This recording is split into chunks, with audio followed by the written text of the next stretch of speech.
ইন্না লিল্লাহি ওয়া ইন্না ইলাইহি রাজিউন। এক পরিবারের 7 জন নিহত হয়ে গেছে, শিশু 3 জন, ছিল গাড়িতে 11 জন।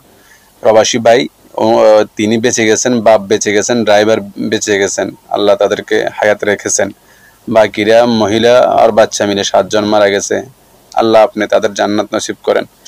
আসলে ভিডিওটা সোশ্যাল মিডিয়ার সবাই দেখেছ, সবাই অবগত আছো, তারপরে একটা মেসেজ দেওয়ার জন্য বন্ধুদের এই ভিডিওটা করা। আসলে আমরা অনেকেই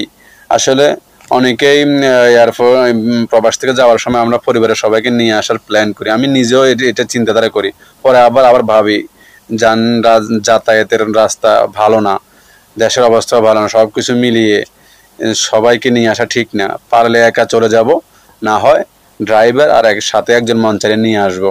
সবচাইতে বেটার হয় যদি এয়ারপোর্টের পাশে যদি আমাদের স্টার লাইনগুলো বা বড় বড় বাসগুলো থাকতো, বেটার হতো। কিন্তু এগুলো তো আমাদের দেশের সুবিধা নাই। এইসব দেশে সুবিধা আছে, এসব দেশে এয়ারপোর্টের ভিতরে দিয়ে গভর্নমেন্টের গাড়িগুলো আসা যাওয়া করে, মানে ওই সিস্টেম করা আছে। না, আমাদের দেশে এই সিস্টেম করা নাই। যদি থাকতো অনেক ভালো হইতো, তাহলে আর পরিবারের লোকেরা আসতে হতো না। আর আজকে আজকে না তো অনেক অতীতে অনেক দুর্ঘটনা ঘটেছে এয়ারপোর্টের যাত্রী গাড়ি অ্যাক্সিডেন্ট।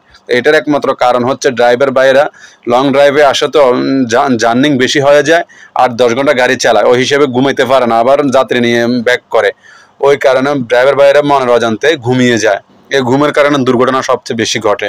তো এখন দোষটা কার দেব? এক গাড়িতে একটা ড্রাইভার, তো সে ড্রাইভার, এটা তো তার শরীর। তো গাড়ি চালাতে চালাতে তার ঘুম এসে যায়। তারপর আমার অনেক ভিডিওতে আমি বলে থাকি যে যেখানে যাচ্ছেন, যে ড্রাইভারের সাথে বসবেন, আপনি কখন ড্রাইভারকে সার্বক্ষণ যে কোনো বিষয় নিয়ে কথা বলেন তার সাথে, তাহলে ড্রাইভার আর ঘুমাবে না। কিন্তু খেয়াল রাখবেন ড্রাইভার আপনার দিকে যেন আবার না তাকায়। ড্রাইভার সামনের দিকে তাকাবে, আপনি বা ড্রাইভারের সাথে বিভিন্ন বিষয় নিয়ে কথা বলেন, এতে করে ড্রাইভার বাইটা আর ঘুমাবে না।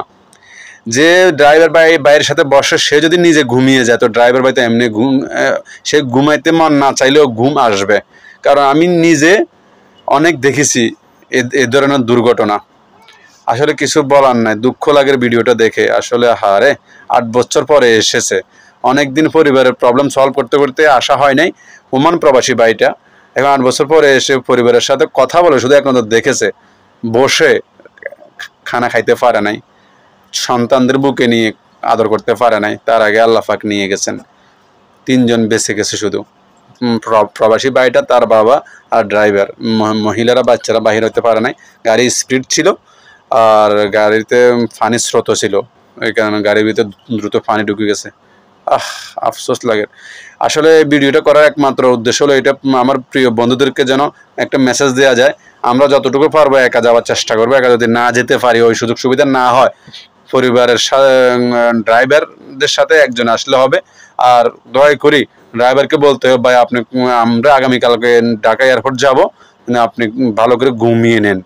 কারণ যাইতে দিনে গেলে আসা রাত্রে পরে, অথবা রাত্রে গেলে দিনে আসা পরে, তো সেই হিসাব করে একদিন চলে যায়। তো এই কারণে সবাই ড্রাইভার ভাইকে বলবেন ঘুমানোর জন্য, বলবো আপনি বেশি বেশি করে ঘুমান, না হয় আপনার যাওয়ার দরকার নেই, আমরা অন্য গাড়ি ঠিক করব। বিপদ আফত আসবেই, কিন্তু হেফাজত আল্লাহ পাক করবেন। কিন্তু আল্লাহ পাক আমাদেরকে সতর্কও করছেন না, সাবধানে পথ চলাফেরা করার জন্য। যাই হোক, আল্লাহ পাক সকল প্রবাসী ভাইকে ভালো রাখেন। আর যারা মারা গেছে তাদেরকে আল্লাহ পাক জান্নাতের উচ্চ মাকাম দান করেন। আমিন। আসসালামু আলাইকুম রহমতুল্লাহ।